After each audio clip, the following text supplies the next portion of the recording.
Pets Add Life, your guide to the latest in pet trends, products, and the joy of the human-animal bond, with Kristen Levine and Chris Bonifati, powered by the American Pet Products Association and Dog TV.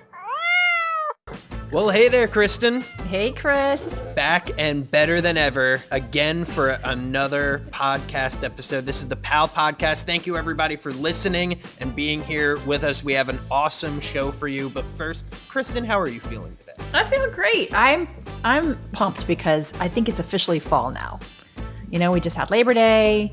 I think summertime is over, and fall is my favorite season. I love fall as well, but I cling onto summer like a school child. Like, I refuse to let it go. But then as soon as I have like that first taste of an apple cider donut, all of that melts away, and I find myself at peace. Yeah, well, you see, when you are a former Floridian, you do not cling to summer. You are happy to say so long to the heat and humidity. So, yeah. That's pretty rare. There's not many former Floridians. Yeah, that's true. I feel like because most people Florida's one of those states Florida. that once it gets you, it gets you. I know a lot of people think we're crazy for moving up to the mountains in North Carolina, but we've got seasons. It's beautiful. We've got mild winters, mild summers. It's very dog friendly. It's just awesome. We love it so much. Well, we've got sort of a fall themed show coming in here. We're going to be talking about Pawtoberfest. We're going to be speaking to the great mind behind the Acro-Cats. So can't wait to get into that. So while we have you here, get comfortable. Lock it in. We've got a great show for you all. And so without further ado, let's get into this episode of the PAL Podcast. Kristen and Chris present Storytime. All right, Chris, it is story time. So let's hear what you got today. Yeah, so we wrapped the Olympics a few weeks ago, but I'm reading through some of the news that sort of finds its way back here in America after coming across the Atlantic, and I saw this wonderful story about Beacon, Team USA's emotional support therapy dog that made the trip over there, which I thought was absolutely amazing. I think a lot of people are aware of the story surrounding Simone Biles, who obviously took home a massive amount of hardware this year and in the past, but had actually taken a couple of years off from the sport to sort of get her mental health in order. I just think it's awesome that there's so much awareness around the concept of mental health, especially from these Olympic athletes who at times are the closest thing we get to superheroes. They're infallible. They're perfect. They land their routine every time. But there's a lot of stress that comes with that kind of pressure. So Beacon is a rescue dog that comes from Pasadena, has a story just like everybody else.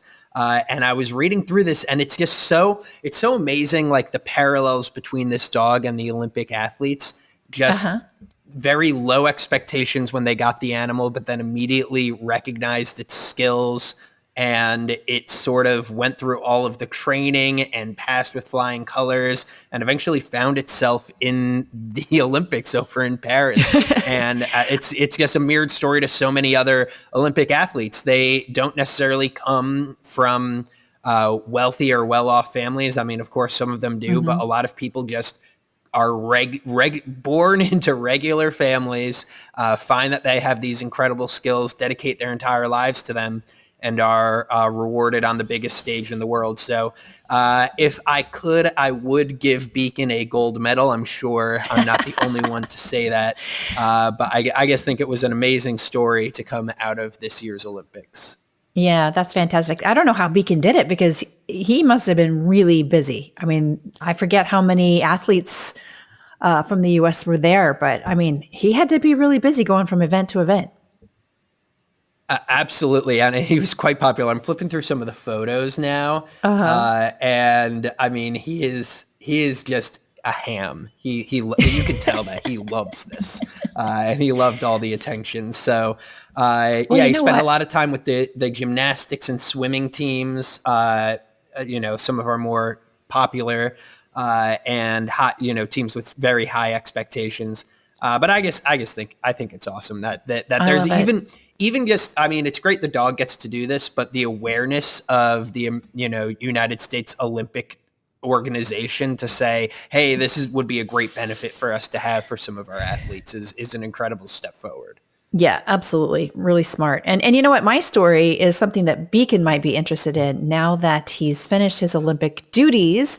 He might be wanting a little bit of alone time. So I found this cool app. I don't know how new it is, but it's new to me. It's called Sniff Spot. Have you heard of this? No, I haven't. Okay. Dog owners can rent a safe and private dog park that is hosted by locals. So just a bit about dog parks first. You either love them or you hate them. And if you talk to a lot of pet professionals like trainers and veterinarians, they hate dog parks because that's where dogs can get into fights. They can catch, diseases. Unfortunately, in some cases, people don't pick up after the dog. So depending on the dog park and your dog, you may love or hate dog parks. But my sister has a reactive dog, so she cannot take him to any dog park. However, he has tons of energy and he needs a lot of exercise. So she just takes him on long hikes where at times of the day where she doesn't expect to encounter any people or pets. So when I discovered Sniff Spot, I sent this to her because it's basically an app where, kind of like Airbnb, you can literally locate and rent a private dog park for your dog to take them there to get the exercise they need without the interaction of other animals. And they even have some of them are people's yards, but other ones are they have water features, or they might have a large acreage where they can do a hike. So I think this is a really great alternative for those dogs who aren't well socialized or are reactive or just don't like other dogs. To go and get their exercise. So I sent this to her, and I'm excited to find out if she found any great locations near her, because they do offer locations in Denver, which is where she lives. But it looks like they're in about eight cities right now, maybe more. So yeah, so check out Sniff Spot if you have one of those dogs that prefers to be on their own at a park or needs to be on their own at a park. And I think it would also be great for if you're vacationing with your dog. You could find a local play spot for them. Yeah, that's awesome. Or if on the flip side, if you've got some land that you don't really use, or big old backyard, or I've got a buddy out there. If you're listening, maybe this is good for you. They have a house right on the Appalachian Trail. Unique opportunity to do hiking. If you're one of those and you aren't in a position to get a dog, but you love having animals around, maybe becoming a Sniff Spot host is the right move for you. Yeah, that's a great idea. Beyond the Leash, exploring the untold stories of pet passion and professionalism. Joining us now is Samantha Martin, the visionary founder and animal trainer behind the Amazing Acro-Cats. Emphasis on the amazing. I've seen the videos. A unique circus troupe that showcases the incredible talents of domestic cats and a few other small animals. Coming out of Griffin, Georgia, Samantha and her troupe tour the United States, performing delightful shows that feature acts like the musical band The Rock Cats. Samantha's innovative use of clicker training has not only entertained audiences nationwide, but also promoted cat welfare and the benefits of training. So thank you so much, Samantha, for joining us on the podcast today. Well, thanks for having me on. Absolutely. So let's get right into it and talk about the Amazing Acro-Cats. And maybe you could tell us a bit about the show and the inspiration behind it. The show actually was inspired by a cat named Tuna that came into my life in the early 2000s. And she was just a brilliant cat. Unlike any cat I'd ever met before. She wasn't very affectionate, but she was so focused on learning. And she picked up on clicker training right away and was just so comfortable in new places. And so I started taking her around to any place that I could bring a cat. And I had a stroller with a bunch of props underneath. And so I would just go to pet expos and plop her on a table and have her ring her bell and jump through a hoop and do some assorted tricks. And sometimes we'd stop at a rescue booth and put a donation jar and have Tuna ring a bell and tap a donation jar for the rescue. And and people just loved, just they were just amazed to see this, that a cat could do anything. So, and initially I put a band together, the Rock Cats, and I was touring with another group, and so I brought the Rock Cats along just to kind of see. I wonder if people would be into this, and they were enthralled. So when I got back, that's when I put together a whole show, which was very a lot more complicated than I thought, because every cat's different as far as personality and being outgoing. But don't shut off the video. These are some of our foster kittens. So, but yeah. So initially, I just I'd find art galleries and places that I could just bring the cats and work with them in front of a crowd. And people just started showing up in droves to see these cats do things or not do things. A lot of times it was not do things. So, but eventually, I kind of figured out what the cats needed to be comfortable, and I started adding music to the show, added a few more cats to the show, decided to add another rescue kitty, and then that's when I got really involved in rescue, because I went to a I got involved with a rescue who sent me to pick up my first litter, and they sent me to an intake facility, and they said that the facility was like, well, if you don't take today in the kitten room, we're going to be euthanized. And I was like, what? So I took all 12. Oh, wow. And that was really kind of like a life-changing moment, because I had no idea. I mean, I always know that there's a pet overpopulation problem, and but I had no idea how many people were just dumping their cats, and it's just because they don't have a bond with them. And I realized that I could help people bond with their cats and teach them how to make their cat more of a family member through clicker training and communication. And just 10 minutes a day can just make a huge difference in how the relationship that you have with your cat. So that's so then since then we've found homes for 358 cats and kittens through our show. And so we have we're traveling with 4 foster kittens. One is has a couple application and is going to to the forever home. We had to retire some of our seniors, so we are actually auditioning to add a couple potential actors. So this is kind of like their audition time. How do you, I would love to know, how do you audition the cats to take the places of the show cats that are retiring? I start putting them on stage early on with simple things. I see what they like to do, what they're drawn to do. Some of the cats prefer to be more elevated and do things up, high on the bars, and other cats are more comfortable doing things on the floor. And then also how they respond to crowd noise, and if they're shy, it's their energy level. So there's a lot of factors that involved in adding a new kitty to the show. So right now our youngest is about 2. That's official, and then we have 3 kittens we have 4 foster kittens. 3 of them that I'm kind of teaching some things and working them into the show and saying, it's going to be one of the next Acro-Cats. That's awesome. Samantha, you've brought up clicker training a couple of times here. So can you explain a bit about what clicker training is, why it works for cats, and for those of us out here like myself who have a cat and may be interested in teaching them a couple of things, some advice on how to be an effective clicker trainer? Well, the clicker is a communication tool. So the sound of the click tells the cat they've just done something that's going to give them a reward.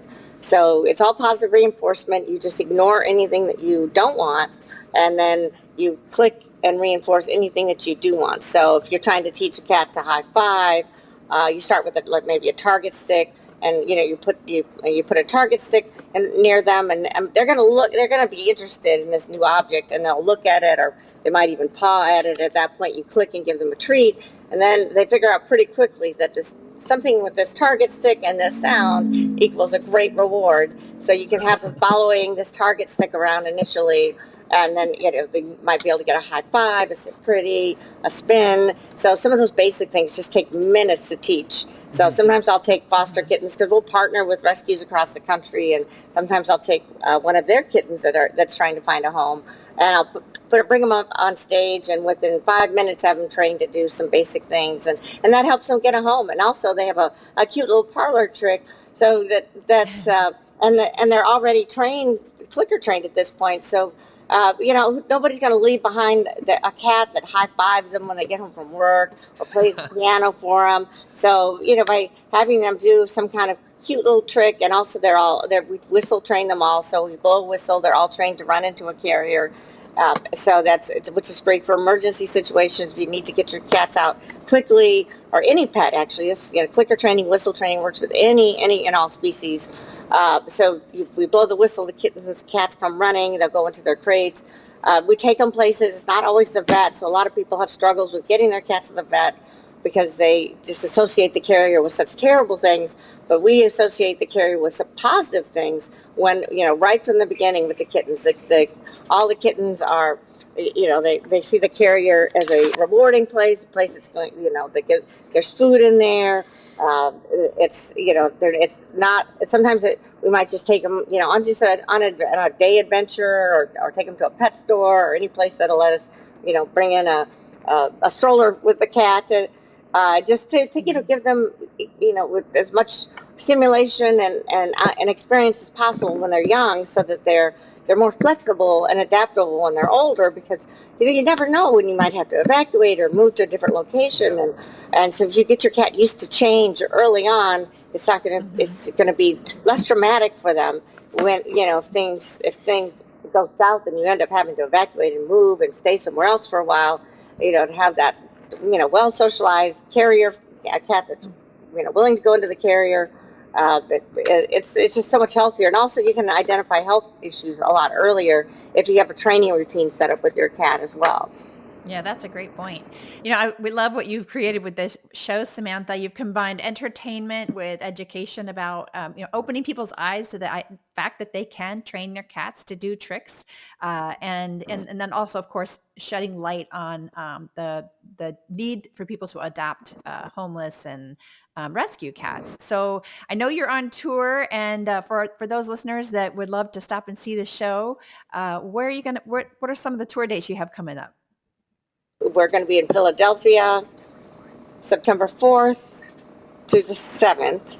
And then we have a short break and we do a Midwest tour. So in October, we're going to be in Madison, and then Madison, Wisconsin, and Skokie, Illinois. And then we do our Christmas show in New Orleans every year in December. That sounds like a blast. Oh, it does. That sounds like yeah. I think if I didn't have if I wouldn't be disowned by my family for not showing up on Christmas, I think I'd find myself in New Orleans at the Acro-Cats show. Well, we're there for 3 weeks. So great. Okay, nice. Yeah, you're like Disney. It's a Christmas tradition. We've been going there for over 10 years. So every December we spend about 3 weeks and do shows in New Orleans. So it's like a Christmas tradition. So it's not on Christmas. It's excellent. So there's many opportunities to see them. Well, Samantha, this was an absolute joy. I've seen some of the videos on YouTube. I think that your show is amazing. It is so fun, perfect for a family outing, perfect for cat lovers, cat owners, potential cat owners. So if you're listening to the show, be sure to check them out. Samantha, thank you so much for hopping on the podcast today. Oh, and go to our website, rockcatsrescue.org. There it is. All the show information too. Awesome. And we'll put that in the show notes for everybody too, rockcatsrescue.org. All right. Thanks again, Samantha. Take care. Sure. All right. Bye-bye. Bye now. Pets add life. Well, you hear me say this every now and again, Kristen, but if you just listen to this podcast, right, and you on your commute or something, this is one that's really worth just hopping onto YouTube and checking out. Samantha had a ton of guest stars who, as cats do, sort of just go wherever they please in front of the camera. She had to shuffle them around, and you could tell that she's a master handler because she never got flustered, just sort of shuffling all those cats around. All her foster cats were competing for camera time, and they kept walking in front of the camera, putting their nose up to the camera. It was really cute. So yeah, definitely check it out if you were only listening to the audio portion. That's how you know they are ambitious divas, because they were really jockeying for that camera time. So true. Check out this episode on YouTube. Check out the Acro-Cats on YouTube too. You can see some of their stuff. I know there were a couple of news articles that cover them, and you could see some of that stuff previewed. And if you get a chance, check them out live. Okay, Chris, let's meet Cody Costra, the Public Relations Manager at the Humane Society of the Pikes Peak Region in Colorado. That's a beautiful area of the country. So with a passion for animal welfare and community engagement, Cody plays a pivotal role in promoting the Humane Society's mission to rescue and rehome homeless and abused animals. So today, Cody's here to talk to us about Pawtoberfest, an upcoming dog-friendly festival featuring craft brews, pet contests, family activities, and so much more. It is scheduled for September the 14th at Union Printers Home in Colorado Springs. So if you're not in Colorado, you've got time to get your plane tickets and head on out there. Pawtoberfest promises to be a fun-filled event and, of course, for a great cause. Welcome, Cody. Hello. Thank you so much for having me on. I am very excited to talk about Pawtoberfest, which is a really fun day, and you're also raising money for a good cause. So what could be, a better Saturday well spent? What could be better than that? Tell us a little bit about the origins. I assume this is not the first year of Pawtoberfest. Tell us about the history and how it's evolved. Yeah, so we have been using, where we created Pawtoberfest, I think over 20 years ago. So it's been in the Colorado Springs community for a very long time. And this is one of our biggest fundraisers of the year. So, this is one of the only dog-friendly festivals that I know of, at least in the state of Colorado, where you can, drink craft brews, because in Colorado, our craft brews are a very big scene here. And then you can also bring out your dog and enjoy the nice weather as well, while all that money is going directly back to taking care of the homeless, the abused, the unwanted animals here in our communities in Colorado. Yeah, that's absolutely fantastic. Awesome. I mean, already from just an elevator pitch, I'm sold. But why don't you tell me a little bit more about some of the unique activities, some highlights, some things that folks can expect if they plan on attending Pawtoberfest? Yeah, so we have all the vendors, of course, the beer and the spirit tastings, but it's also a family-friendly activity too. So we have kid stations around. Like I said, you can bring your dogs too. So we have like little kiddie pools for the dogs to go play in and cool off, because it's usually a hot day here in September. We have music going on, and then we have tasty food trucks that are available as well. And my favorite, we have pet contests. So this year we have, we call it the Pooch Smooch, which is our kissing contest. And it's exactly what it sounds like. You have to kiss your dog in front of everybody, and it's a big hit. People love signing up for it. So if you have a dog that loves to give big slobbery kisses, you can come and sign up. All of our pet contests are free. They're just another way to make the day a really fun day. Hey, Cody, is it cheating if you smear peanut butter on your face for the kissing contest? Nobody has tried it yet, but I bet you if you did, you would probably win. Yeah, it sounds like it's like steroids, right? It's performance-enhancing drugs. It's going to happen once, and then we're going to have to look back, put an asterisk in the history books, and ban it from there on out. Right. And we do have legit judges for these contests, so I don't know what the judges are going to say. It'll come down to them. Yeah. I would love to know what a legit dog kissing contest judge. What kind of credentials do you have to be a judge for this contest? So we usually have like our president and CEO as a judge who, sees a lot of dogs. And then we normally have other people from our community as judges too. So we get a whole wide range, a diverse group of judges. So I don't know if you want to do a trick before the kiss, maybe you can win one of them over. I feel like I'm pitching Dancing with the Stars, but it's very similar. That's awesome. And, you've mentioned community a few times now, and I love these community events that, aren't just fun, and it sounds like a lot of fun, but also impactful. So can you talk a little bit about the impact that this event will have on the Humane Society and your local community? Yeah, so our goal for Pawtoberfest is to raise over $210,000, which is great. I was like, we normally, do pretty well to raise a lot of money for the pets in our community. And kind of like we were talking about a little bit earlier, that money goes directly back to these pets. So, we have We have over like 25,000 pets that come through our shelter every year. So that's a lot of mouths to feed. That's a lot of pets to shelter. That's a lot of people coming in to look for adoptions. So all that money, I mean, we raise it because it's a fun day, but we also do raise it for the pets, here in our community as well. And do people buy tickets to attend Pawtoberfest, or how do those funds come in to the event? Correct. Yeah. So tickets are available. They're available for purchase right now.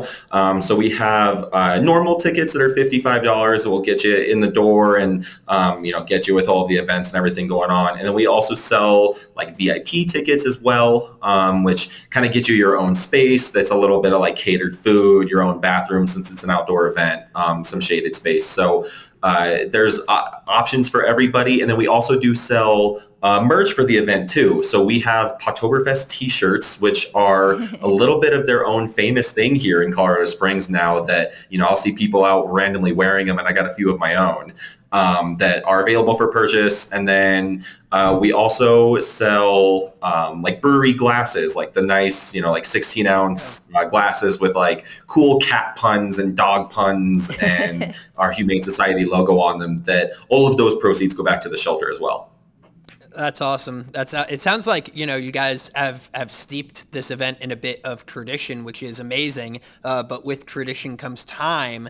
So I'm wondering if you could backtrack through your memory real quick and maybe pull out a memorable story or experience or something really fun that happened at a Pawtoberfest that kind of opened your eyes and made you realize how awesome of an event this really is, and share it with our audience.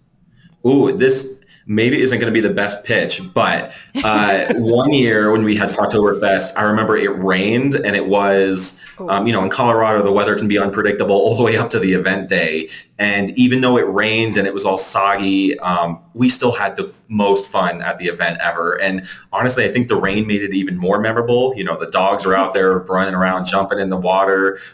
People were just, outside having fun. We still had the music going. We still had the contest going. So it was still a really fun day. And the sun did eventually come out. But when it was raining early on, it was a really fun event that made it memorable, as these pets were still jumping in the pools and enjoying themselves.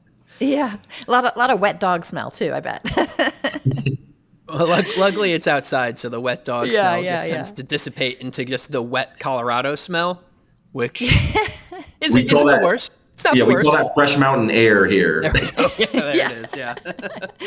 So Cody, you mentioned that this is a family-friendly event, open to kids, people of all ages, and you can bring your dogs. Are there any steps you guys have taken to kind of keep it safe? We got a lot of people and a lot of dogs in one area. What kind of steps have you guys taken to just keep everything safe and fun? Yeah, so the festival ground is all fenced off, so it's an exclusive event. Like, you have to buy a ticket to enter, and then we do have security at the event as well. Anytime you mix alcohol and people and day drinking, it's usually smart to have security. So yeah, we have security there. It's really just a fun day. It's usually more of a laid back day. We have so many vendors that go here that when you're waiting in line, you're not waiting in line very long. So it's a really fun day. We have the food options and stuff too. So we got a lot of different things going on that people are always doing, and you're never bored. Something's always going on, sure. And then. Yeah, so it's just a fun day, just seeing around, going around with everybody. Absolutely. So, Cody, we're coming up at the end of our time here. So if I am a Colorado-based listener of the PAL podcast and I am absolutely sold on this event, where can I find out more? Where can I secure my tickets? Yeah, so we have our own website at pawtoberfest.org. So just like Oktoberfest, but it's a paw. So it's a really fun way to remember it. But yeah, pawtoberfest.org. We have all of our details on there. That's where you can buy your tickets. You can see videos of past years. You can kind of see the timeline of the day that's going on. All of your information is going to be there. Fantastic. And I assume people can make you can make a donation too if you can't attend, right? I assume. Correct. Yeah. And you can always donate on our website. So like I said, all the funds go back to the Humane Society of the Pikes Peak Region. So our website is HSPPR.org. And anytime you make a donation online, that money goes to taking care of the pets here in Colorado as well. Awesome. Awesome. So even if you're like me and in a classless state that's consistently jealous of Colorado, you can still have a positive impact. Cody, thank you so much for spending some time with us, teaching us about this event. I had a smile on my face the entire time. It sounds like an absolute blast. Of course, thank you so much for having me on, and hopefully I see a couple of the listeners out there come up and say hi at Pawtoberfest. Great. Absolutely. Thanks, Cody. All right, so all of you in Colorado, Big Brother Chris is watching. My eyes are on you. I want to see tickets purchased now, because for those of us who aren't so lucky to live in that area, we have to live vicariously through you. So I'm telling you right now, get a ticket, go to this event. I want to see some hashtags on Instagram. I want to see you tagging us in your stories and stuff so that I can live through you. You're so selfish, Chris. Yes, just make this a is me being selfish. Do we understand, listeners? Not if you understand. Oh my gosh. The product of the week. All right, it's time for the product of the week. Kristen, why don't you go ahead and take us away?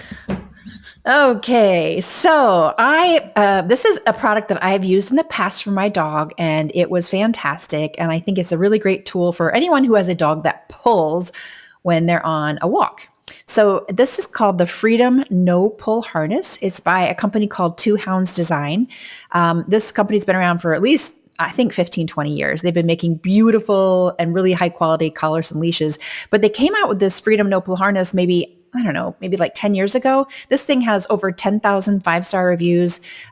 It's a great training tool for, like I said, for dogs that pull. And what it does is the way it's designed, it helps you and your dog communicate better on a walk. So there's the actual harness that goes on your dog, and then the leash clips in two different places. It clips like at the base of or at the top of your dog's chest, and then one on the back at the base of their neck.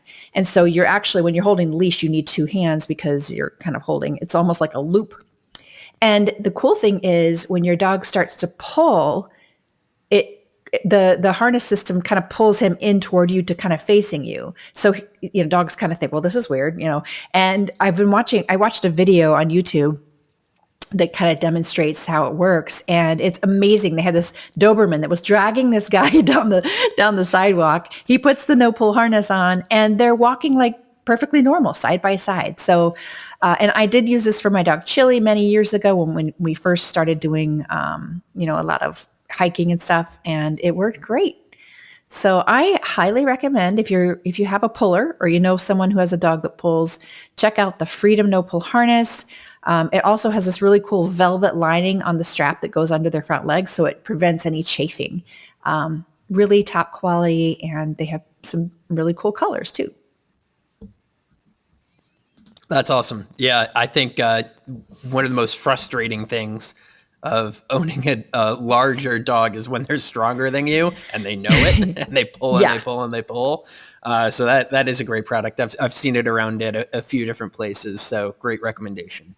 Yeah. So what you got for us today? I've got, I was really inspired. We had Samantha on from the Acro-Cats, and I thought this is great, right? Like, I think this is so fun.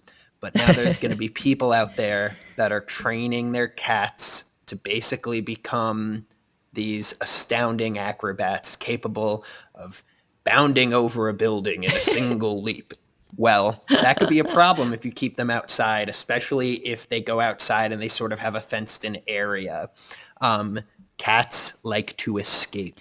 And there is a sensitivity around letting your cat sort of just have free reign outside. I mean, it's dangerous for them, especially if you live in an area with a lot of traffic. It's dangerous for the ecosystem because cats are apex predators and they tend to win. And they could also get into all sorts of scrapes and fights with other animals. So I found this product called Ocelot.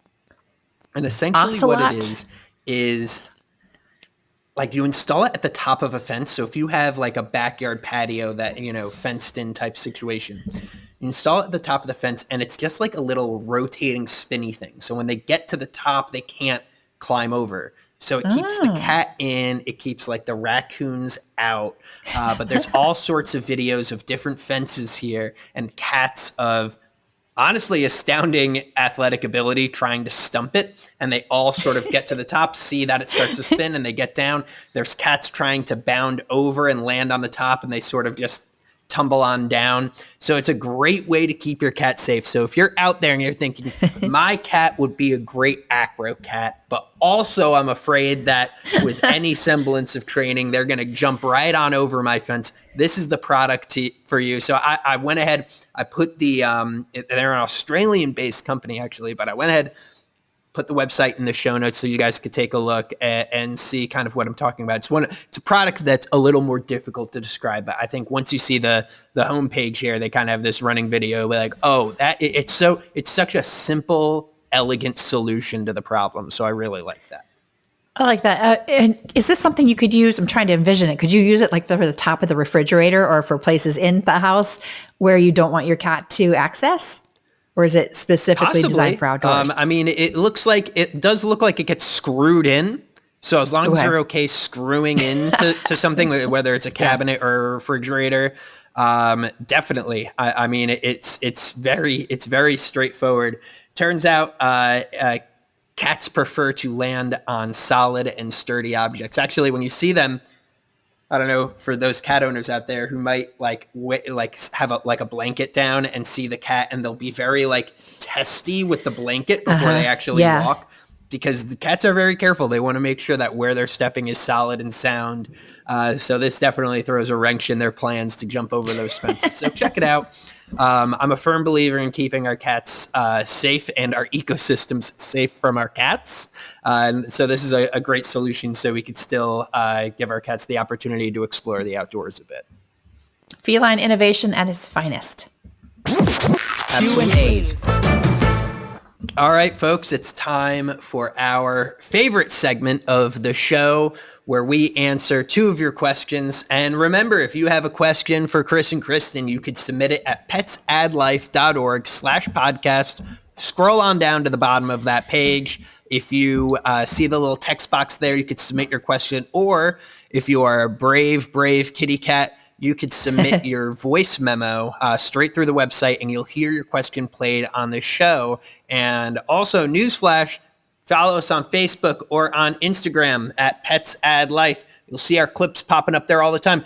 If you don't feel like going to our website because the internet's confusing, but you see us on social, just pop your question in the comment box. Go ahead, pop that in there. We've got our best and brightest scouring our comments to make sure we pick up on all those questions, and we'll be sure to get to those as well. But without further ado, Kristen, got a question for you. Okay, hit me with it. This question comes from Carlos in Miami, Florida. Thank you, Carlos, for the question. Carlos asks, my dog has been developing dry patches on his skin. What are some effective ways to treat and prevent these skin issues? Okay.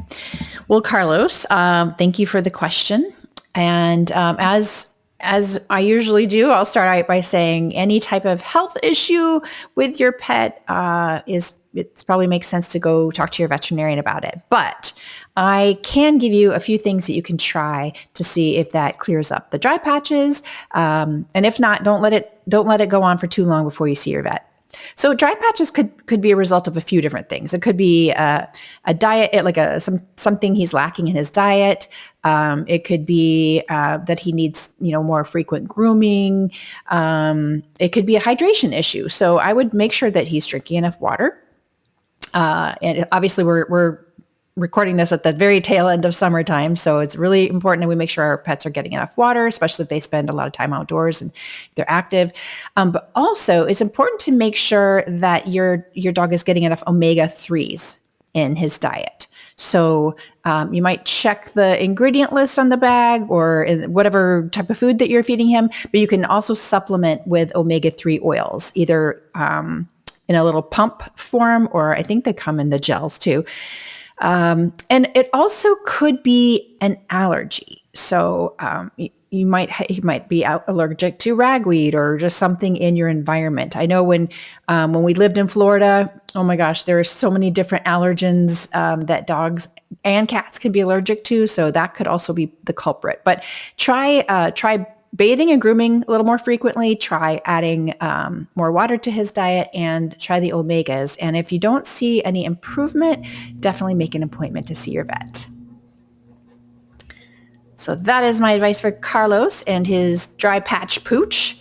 And now I have a question for you, Chris. All right, let it rip. Do your worst. All right, I'm going to try to stump you here. All right, this comes from Jenna in Denver. So Jenna says, I have a deaf cat and want to make sure his life is as enriched as possible despite his disability. What are some activities or tips to help enrich a deaf cat's life?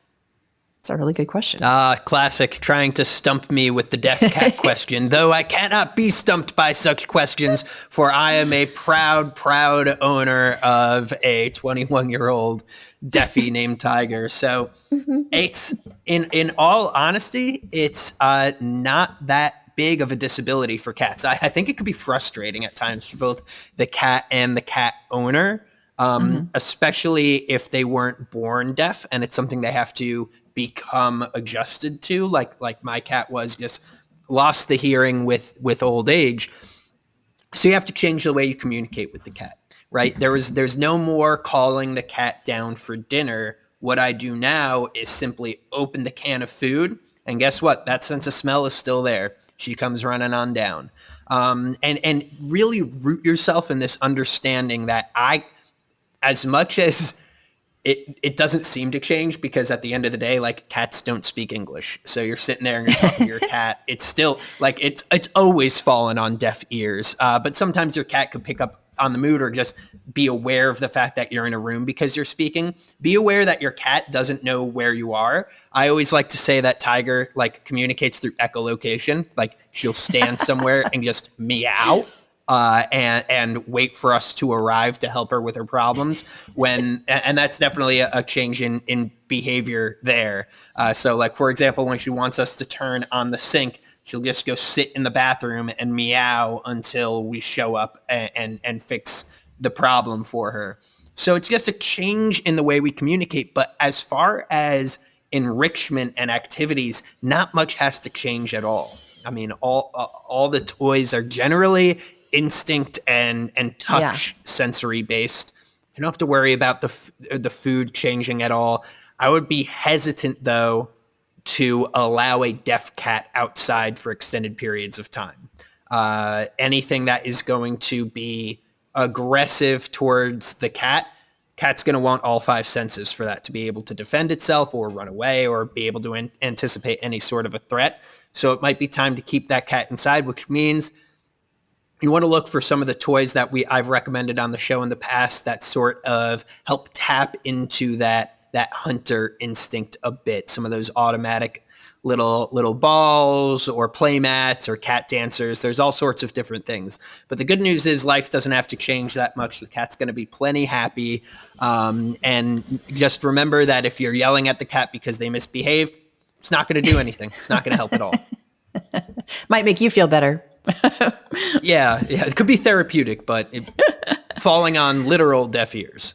Yes. Well, thank you, Jenna, for that question. And as Chris reminded you all earlier, you can submit your question at petsadlife.org/podcast or drop it right into the comments on our social channels. So, Chris, I think that wraps up our first fall-themed show.